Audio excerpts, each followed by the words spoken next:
حضور نے دنیا سے، یہ تو حضور نے حجۃ الوداع کے موقع پر فرمایا نا، اور جب حضور ظاہری دنیا سے تشریف لے جانے لگے تو 3 باتیں آپ نے ارشاد فرمائی. اس کے بعد حضور نے دنیا میں کوئی گفتگو نہیں کی.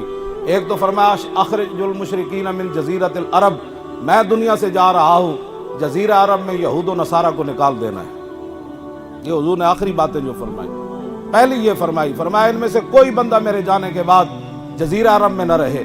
واجیز الوفد بنحو ما کنت اجیزہم، میں تو دنیا سے جا رہا ہوں لیکن میرا جو نائب بنے، دنیا میں جتنے وفود آتے تھے مجھے ملنے کے لیے، جیسے میں ان کو تحفے تحائف دیتا تھا، میرا نائب بھی ان کی ایسی خدمت کرے،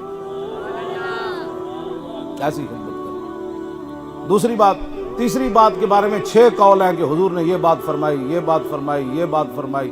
تیسری بات کے بارے میں صحابہ کے اندر مختلف رائے ہیں، لیکن یہ 2 پہلی پکی ہے. یہ تیسری فرمایا الوصیۃ بالقرآن، فرمایا میں تو دنیا سے جا رہا ہوں، قرآن کو کبھی نہ چھوڑنا.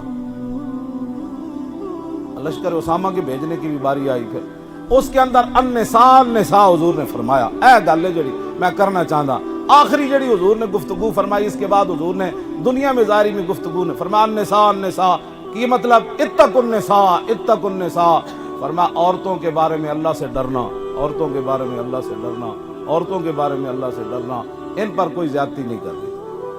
حضور تے جاندے بھی عورتیں تے حقوق دسے. آج عورتیں اتنی بے باک ہو گئیاں کہ میرا جسم میری مرضی، اور وہ بھی ملک پاکستان میں، اور چاند کھڑی ہو کر ہماری پردہ دار با حیا با غیرت خواتین کو وہ گمراہ کرنا چاہتی ہیں.